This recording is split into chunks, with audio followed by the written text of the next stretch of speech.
जय गणेश। हर हर महादेव। शिव भोलेनाथ की, शिव पुराण की जय। शिव भोलेनाथ की जय।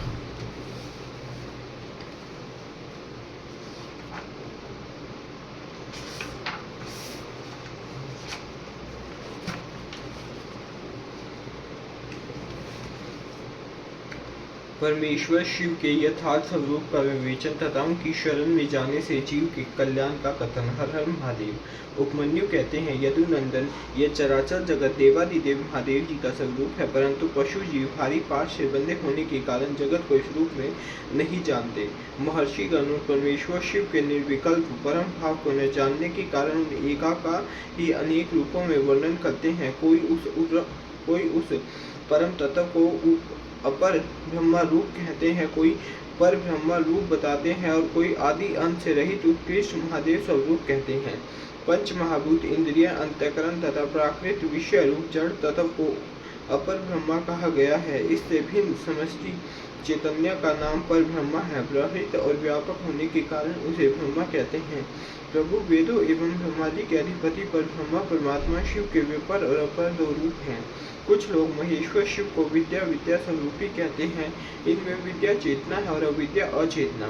यह विद्या रूप विश्व जगत रूप भगवान शिव का रूप ही है, इसमें संदेह नहीं, क्योंकि विश्व उनके वश में है। भ्रांति विद्या तथा प्राविद्या या परम तत्व ये शिव के तीन उत्कृष्ट रूप माने गए हैं।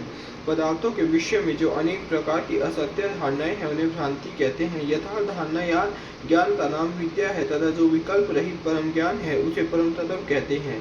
परम तत्व ही सत्य है, इससे विपरीत असत कहा गया है। सत्य और असत दोनों का पति होने के कारण शिव सदापति कहलाते हैं। अन्य महर्षियों ने क्षर अक्षर उन दोनों से परे परम तत्व का प्रतिपादन किया है।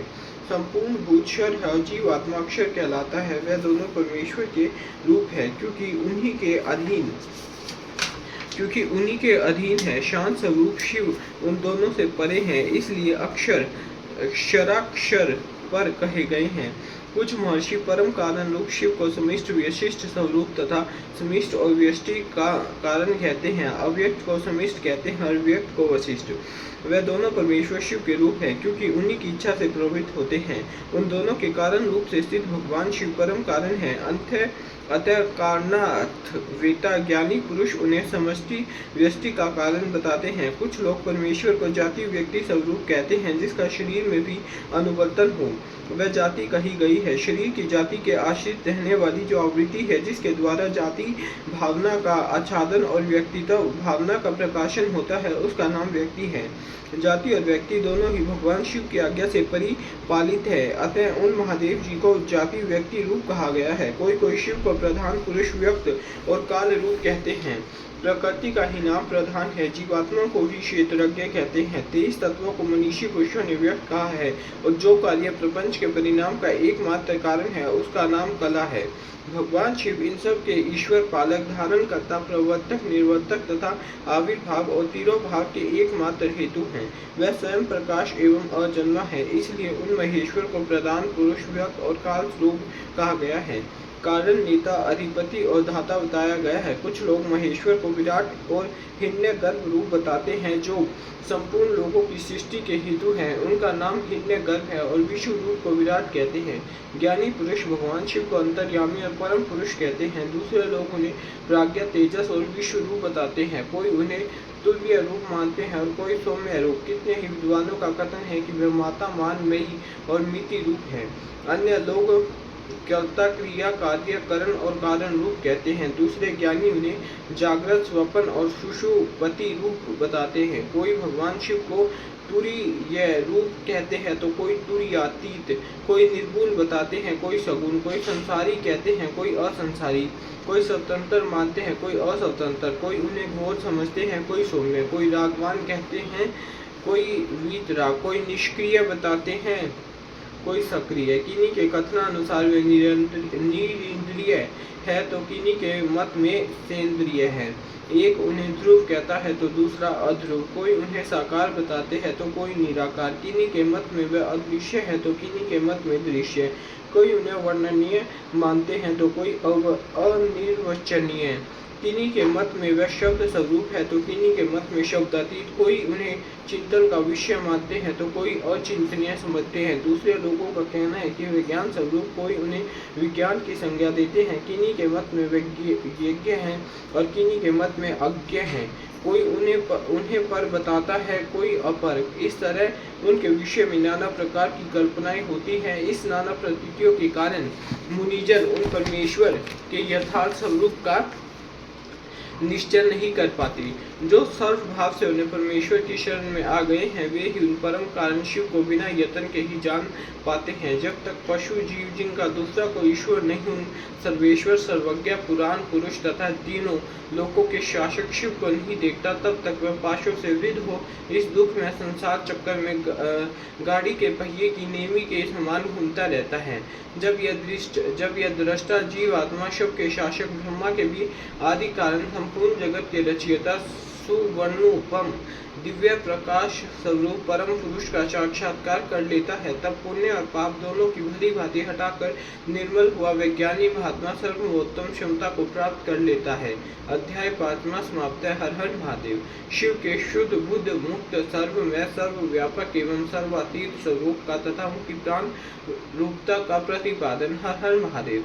उपमन्यु कहते हैं, यदुनंदन शिव को न तो आंधव मत का ही बंधन प्राप्त है, न कर्म का, न माया का ही। प्राकृत बोध, अहंकार, मन, चित्त, इंद्रिय, तन मात्रा और पंचभूत संबंधी भी कोई बंधन उन्हें नहीं छू सका है। अमित तेजस्वी शंभु को न काल, न कला, न विद्या, न नियति और न राग और न द्वेष रूप ही बंधन प्राप्त है। उनमें न तो कर्म है, न उन कर्मों का परिपाक है, न उनके फल स्वरूप सुख और दुख है, न उनका वासनाओं से संबंध है, न कर्मों के संस्कारों से भूत भविष्य और वर्तमान भोगों तथा उनके संस्कारों से भी उनका संपर्क नहीं है। न उनका कोई कारण है, न कर्ता, न आदि है, न अंत है और न मध्य है। न कर्म, न करण, न अकर्तव्य और न कर्तव्य ही है। उनका न कोई बंधु है, न अबंधु, न नियंता है, न प्रेरक, न पति है, न गुरु है और न त्राता ही है। उनसे अधिक की चर्चा कौन करे, उनके समान भी कोई नहीं। उनका न जन्म होता है न मरण, उनके लिए कोई वस्तु न तो वांछित है न और न अवांछित है। उनके लिए न विधि है न निषेध, न बंधन ही है न मुक्ति। जो अकल्याणकारी दोष है वे उनमें कभी नहीं रहते, परंतु संपूर्ण कल्याणकारी गुण उनमें सदा ही रहते हैं। क्योंकि शिव साक्षात परमात्मा है, वे शिव अपनी शक्तियों द्वारा इस संपूर्ण जगत में व्याप्त होकर अपने स्वभाव से च्युत न होते हुए सदा ही स्थित रहते हैं, इसलिए उन्हें स्थाणु कहते हैं। ये संपूर्ण चराचर जगत शिव से अधिष्ठित है। अतः भगवान शिव सर्वरूप माने गए हैं। जो ऐसा जानता है वह कभी मुंह में नहीं पड़ता। रुद्र स्वरूप है, उन्हें नमस्कार है। वह सत स्वरूप परम महान पुरुष हिरण्य बाहु भगवान हिरण्यपति ईश्वर अंबिकापति ईशान पिनाक पानी तथा विश्व वाहन है। एकमात्र रुद्र ही ब्रह्मा परमात्मा है। वे ही कृष्ण पिंगल वर्ण वाले पुरुष है। वे हृदय के भीतर कमल के मध्य भाग में केश के अग्र भाग की भांति सूक्ष्म रूप से चिंतन करने योग्य हैं। उनके केश सुंदर, रंग के नेत्र कोमल के समान सुंदर हैं। अंग कांति अरुण और ताम्र वर्ण की है। वह सुवर्ण में नीलकंठ देव सदा विचरते रहते हैं। उन्हें सौम्य, घोर, मिश्र, अक्षर, अमृत और अव्यय कहा गया है। वह पुरुष विशेष परमेश्वर भगवान शिव काल के भी काल हैं, चेतन और अचेतन से परे हैं, इस प्रपंच से भी प्रातपर है। शिव में ऐसे ज्ञान और ऐश्वर्य देखे गए जिनसे बढ़कर ज्ञान और ऐश्वर्य अन्यतर नहीं है। मनीषी पुरुषों ने भगवान शिव को लोक में सबसे अधिक ऐश्वर्यशाली पद पर प्रतिष्ठित बताया है। प्रत्येक कल्प में उत्पन्न होकर एक सीमित काल तक रहने वाले ब्रह्माओं को आदि काल में विस्तार पूर्वक शास्त्र का उपदेश देने वाले भगवान शिव ही है। एक सीमित काल तक रहने वाले गुरुओं के भी वे गुरु हैं। वे सर्वेश्वर सदा सभी के गुरु हैं। काल की सीमा उन्हें छू नहीं सकती। उनकी शुद्ध स्वाभाविक शक्ति सबसे बढ़कर है। उन्हें अनुपम ज्ञान और नित्य अक्षय शरीर प्राप्त है। उनके ऐश्वर्य की कहीं तुलना नहीं। उनका सुख, अक्षय और बल अनंत है। उनमें असीम तेज, प्रभाव, पराक्रम, क्षमा और करुणा भरी है। वे नित्य परिपूर्ण है। उन्हें सृष्टि आदि से अपने लिए कोई प्रयोजन नहीं।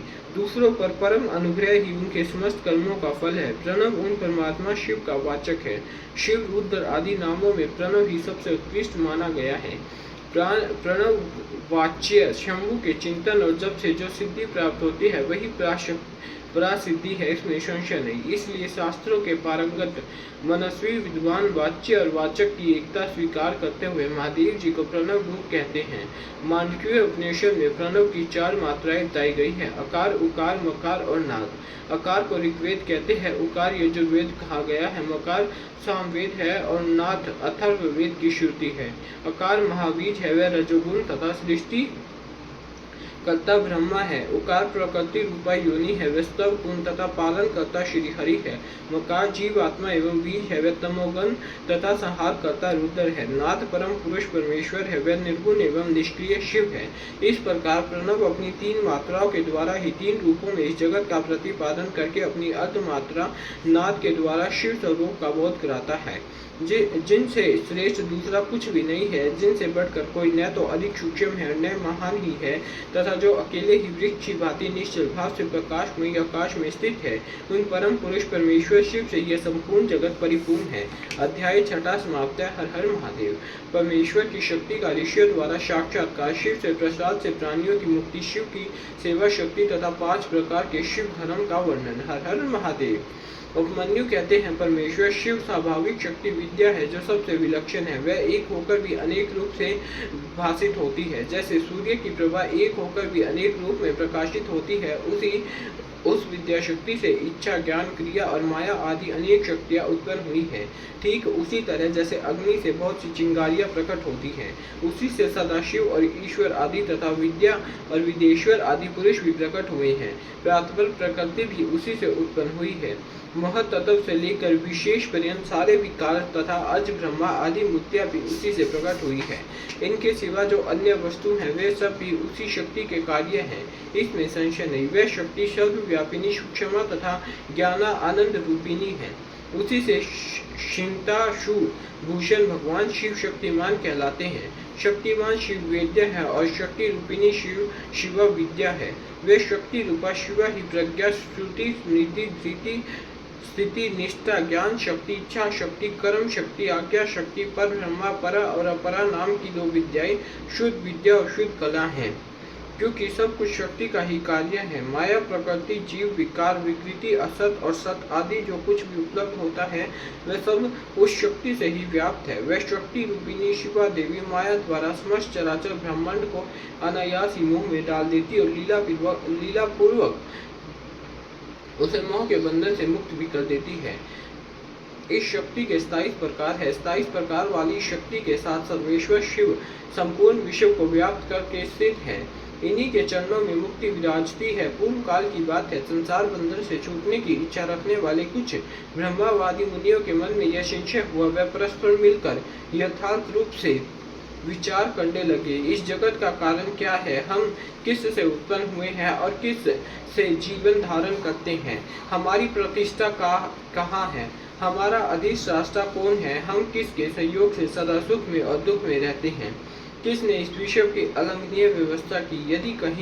यदि कहीं काल सभाल नियति निश्चित फल देने वाला कर्म और यदृच्छा आकस्मिक घटना इसमें कारण हो तो यह कथन युक्ति संगत नहीं जान पड़ता।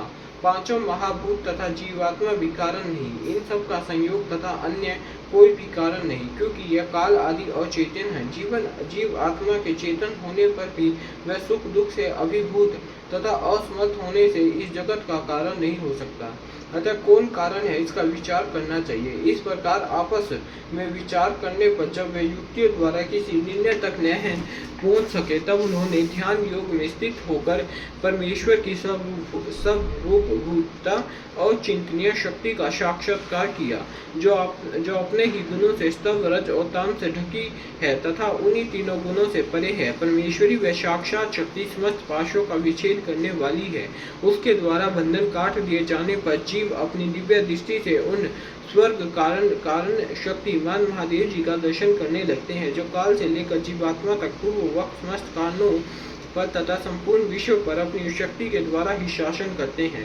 वह परमात्मा अप्रेम्य है। तदनंतर परमेश्वर के प्रसाद योग, परम योग तथा सुदृढ़ भक्ति योग के द्वारा उन मुनियों ने दिव्य गति प्राप्त कर ली है।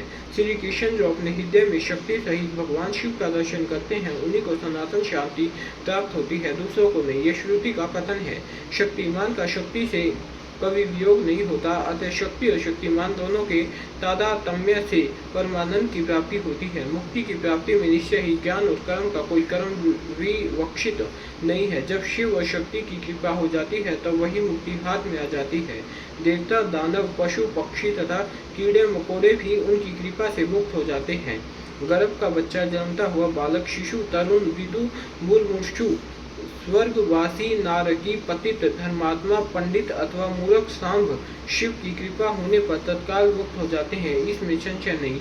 परमेश्वर अपनी स्वाभाविक करुणा से अयोग्य भक्तों के भी विविध मलों को दूर करके उन पर कृपा करते हैं, इसमें संदेह नहीं। भगवान की कृपा से ही भक्ति होती है और भक्ति से ही उनकी कृपा होती है। अवस्था भेद का विचार करके विद्वान पुरुष इस विषय में मोहित नहीं होता है। कृपया पश्चात पूर्वक जो यह भक्ति होती है वह भोग और मोक्ष दोनों की प्राप्ति कराने वाली है। उसे मनुष्य एक जन्म में नहीं प्राप्त कर सकता। अनेक जन्मों तक श्रोत समाप्त कर्मों का अनुष्ठान करके सिद्ध हुए विरक्त एवं ज्ञान संपन्न पुरुषों पर महेश्वर प्रसन्न होते और कृपा करते हैं। देवेश्वर शिव के प्रसन्न होने पर पशु जीव में बुद्धि पूर्वक थोड़ी सी भक्ति का उदय होता है। तब तक यह अनुभव करने लगता है कि भगवान शिव मेरे स्वामी है। फिर तपस्या पूर्वक वह नाना प्रकार के शिव धर्मों के पालन में संलग्न होता है। उन धर्मों के पालन में बारंबार लगे रहने से उसके हृदय में प्राभक्ति का प्रादुर्भाव होता है। उस प्राभक्ति से परमेश्वर का परम प्रसाद उपलब्ध होता है।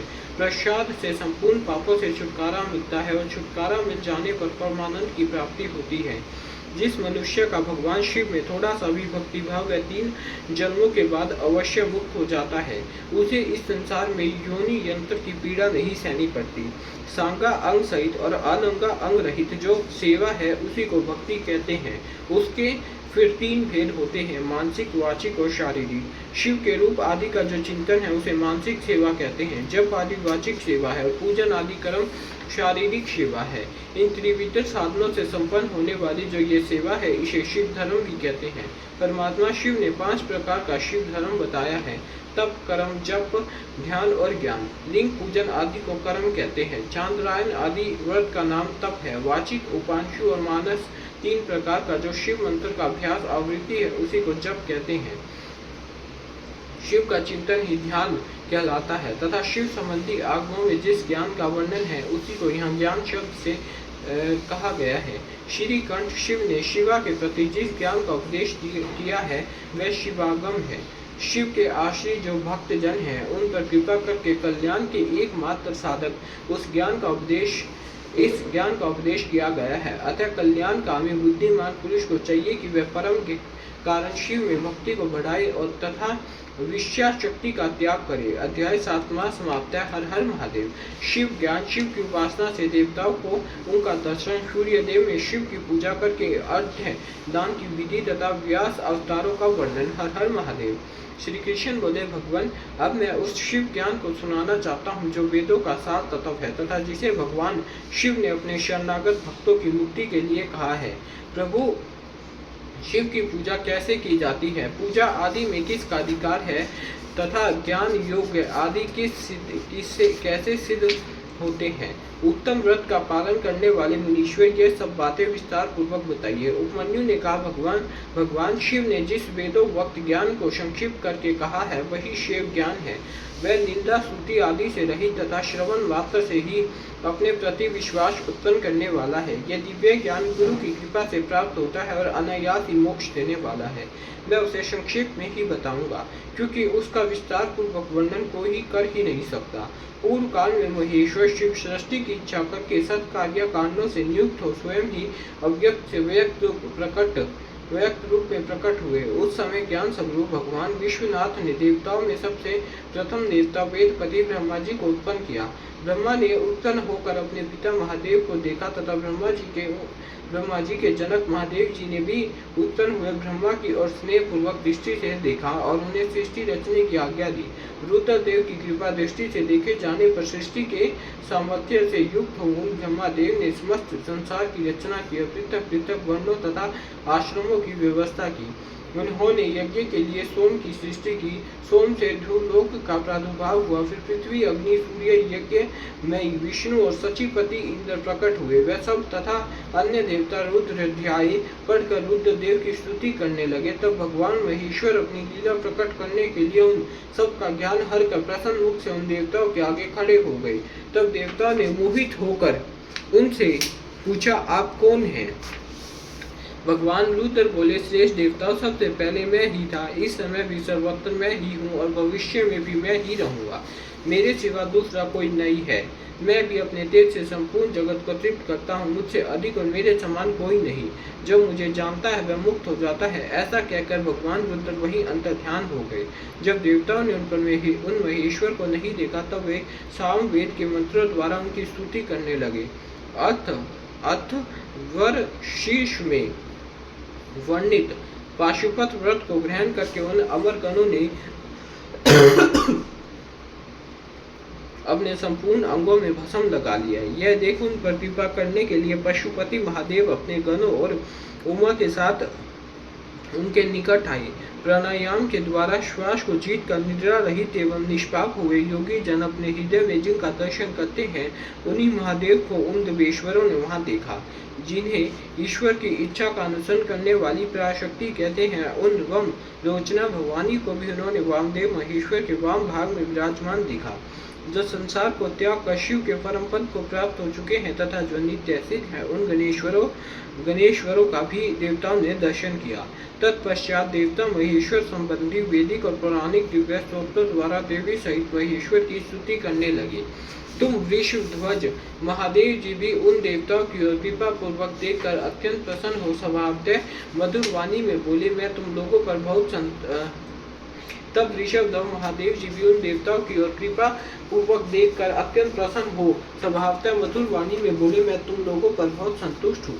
उन प्रार्थनीय एवं पूज्यतम भगवान विष्णुध्वज को अत्यंत प्रसन्नचित्त जान देवताओं ने प्रणाम करके आदर पूर्वक उनसे पूछा। देवता बोले, भगवान, इस भूतल पर किस मार्ग से आपकी पूजा होनी चाहिए और पूजा में किसका अधिकार है, यह ठीक ठीक बताने की कृपा करे। तब देवेश्वर शिव ने देवी की ओर मुस्कुराते हुए देखा और अपने परम घोर सूर्य में स्वरूप को दिखाया।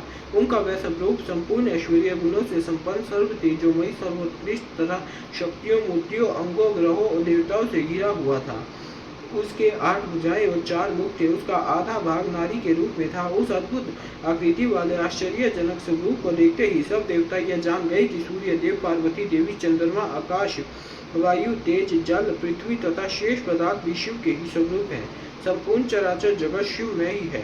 परस्पर ऐसा कहकर उन्होंने भगवान सूर्य को अर्घ्य दिया और नमस्कार किया। अर्घ्य देते समय वे इस प्रकार बोले, जिनका वन सिंदूर के समान है और मंडल सुंदर है, जो सुवर्ण के समान कांतिमान आभूषणों से विभूषित है, जिनके नेत्र कमल के समान है, जिनके हाथों में भी कमल है, जो ब्रह्मा, इंद्र और नारायण के भी कारण है, उन भगवान को नमस्कार है।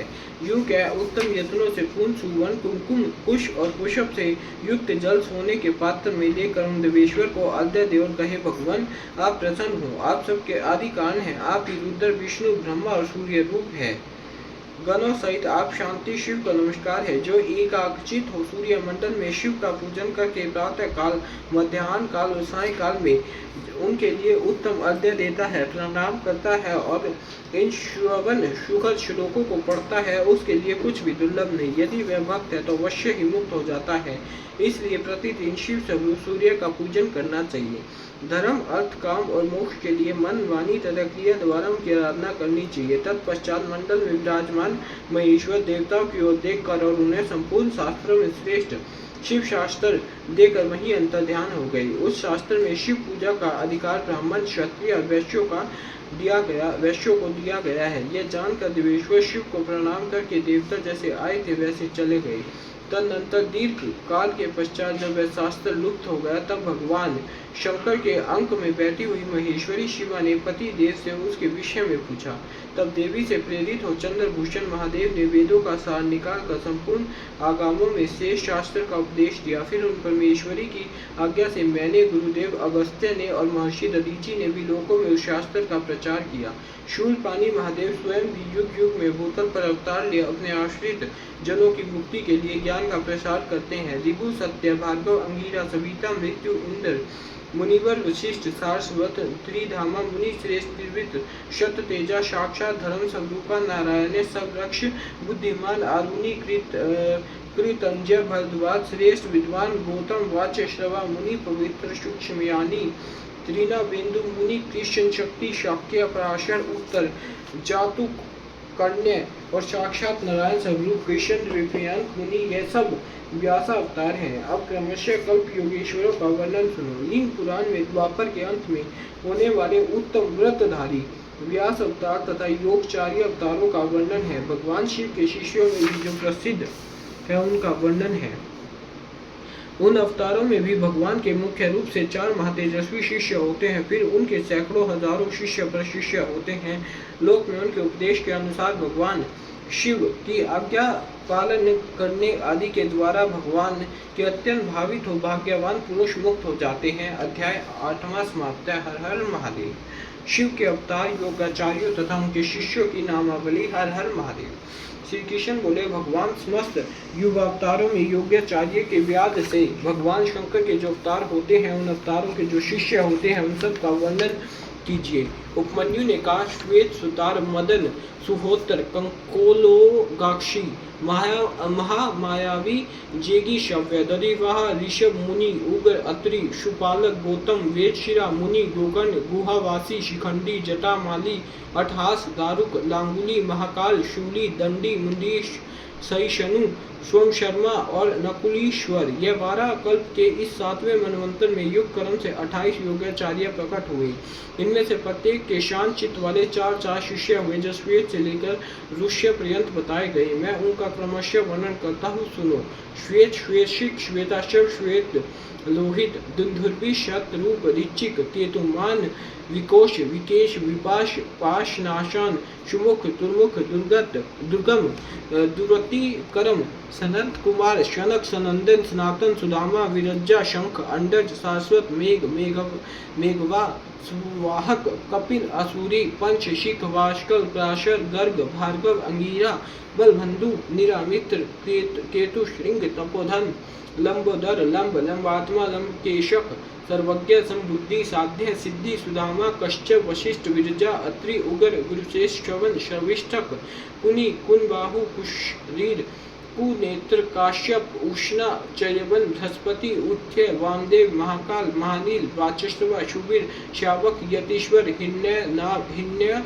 हिरण्यनाभ, कौशल्य, लोकाक्षी, कुथुम्बी, सुमंतु, जेमिनी, कुंभंद, कुशकंदर, पलक्ष, दार्भायनी, केतुमान, गौतम, भल्लवी, मधुपिंग, श्वेतकेतु, उर्सिज, बृहदशव, धवल, कवि, शालिहोत्र, शुवेश, युवनाशव, शर, द्वशु, छगल, कुंभ, कर्ण, कुंभ, प्रबाहुक, उल्लुक, विद्युत, शंभुक, आश्वलायन, अक्षपाद, कनाद, उल्लुक, वत्स, कौशिक, गर्ग, मित्रक और ऋष्य, यह योगाचार्य रूपी महेश्वर के शिष्य हैं। इनकी संख्या 112। यह सब के सब सिद्ध पाशुपत है। इनका शरीर भस्म से विभूषित रहता है। ये संपूर्ण शास्त्रों के तत्वज्ञ, वेद और वेदांगों के पारंगत विद्वान, शिव आश्रम में अनुरक्त, शिव ज्ञान परायण, सब प्रकार की आसक्तियों से मुक्त, एकमात्र भगवान शिव में ही मन को लगाए रखने वाले, संपूर्ण द्वंद्वों को सहने वाले, धीर, सर्वभूत हितकारी, सरल, कोमल, समस्त क्रोध शून्य, जितेंद्रिय होते हैं। रुद्राक्ष की माला ही इनका आभूषण है। उनके मस्तक त्रिपुर से अंकित होते हैं। उनमें से कोई तो शिखा के रूप में ही जटा धारण करते हैं, किन्हीं के सारे केश ही जटा रूप होते हैं। कोई ऐसे हैं जो जटा नहीं रखते और कितने ही सदा माथा मुड़ाए रहते हैं। वे प्रायः फल मूल का आहार करते हैं, प्राणायाम साधन में तत्पर होते हैं। मैं शिव का हूँ, इस अभिमान से युक्त होते हैं, सदा शिव के ही चिंतन में लगे रहते हैं। उन्होंने संसार रूपी विश्व वृक्ष के अंकुर को मत डाला है। वह सदा परम धाम में जाने के लिए ही कटिबद्ध होते हैं। जो योगाचार्यों सहित इन शिष्यों को जान मान कर सदा शिव की आराधना करता है, वह शिव का सायुज्य प्राप्त कर लेता है। इसमें कोई अन्यथा विचार नहीं करना चाहिए। अध्याय 9 समाप्त है। हर हर महादेव। शिव भोलेनाथ महाकाल की जय, शिव शंभु नाथ की जय, हर हर महादेव की जय। जय हो शिवपुराण। ओम जय शिव ओंकारा स्वामी हर जय शिव ओंकारा ब्रह्मा विष्णु सदाशिव बोले भोलेनाथ सदाशिव अर्धांगीरा ओम जय शिव ओंकारा एकानन चतुरानन पंचानन राजे स्वामी पंचानन राजे हंसानन गरुडासन विश्वाहन सारे ओम जय शिव ओंकारा तो भुज चारु चतुर्भुज दस भुज ते तो हे स्वामी दस भुज ते तो हे तीनों रूप निरखता तीनों रूप निरखता शिव वंचन मोहे ओम जय शिव ओंकारा श्वेतांबर पीतांबर भागांबर अंगे स्वामी भागांबर अंगे संकारिक ब्रह्मादिक भूरादिक संगे ओम जय शिव ओंकारा अक्षमाला वनमाला रमणमाला धारी संजनमाला धारी चंदन चंदा बोले शोकारी ओम जय शिव ओंकारा गण मध्य चक्रमंडल चक्रशूलधरता स्वामी चक्रशूलधरता जगकर्ता दुखहर्ता जग पालन करता ओम जय शिव ओंकारा चौसठ योगिनी मंगल गावन करत भैरव स्वामी नित्य करत भैरव बाजे ताल मडंगा बाजे बाजे ढोल मडंगा बाजे डमरू जय शिव ओंकारा लक्ष्मी वर सावित्री श्री पार्वती संगे स्वामी श्री पार्वती संगे अर्धांगिनी गायत्री सोहे गंगे ओम जय शिव ओंकारा काशी में विश्वनाथ विराजे नंदे ब्रह्मचारी स्वामी नंदे ब्रह्मचारी नितुत भोग लगावे महिमा हरि बारी ओम जय शिव ओंकारा ब्रह्मा विष्णु पराशर जानद अविवेक देखा स्वामी जानद अविवेका ब्रह्माक्षर के मध्य यह तीनों एका ओम जय शिव ओम कारा त्रिभुवन की आरती जो कोई नर गावे प्रेम सहित गावे क्या शिवानंद स्वामी क्या हरिहर स्वामी मनोवांचित फल पावे ओम जय शिव ओंकारा ब्रह्मा विष्णु सदाशिव बोले भोलेनाथ सदाशिव अर्धांगी धारा ओम जय शिव ओंकारा हर हर महादेव शिव शंभुनाथ कामदेव शिव भोलेनाथ महादेव दीन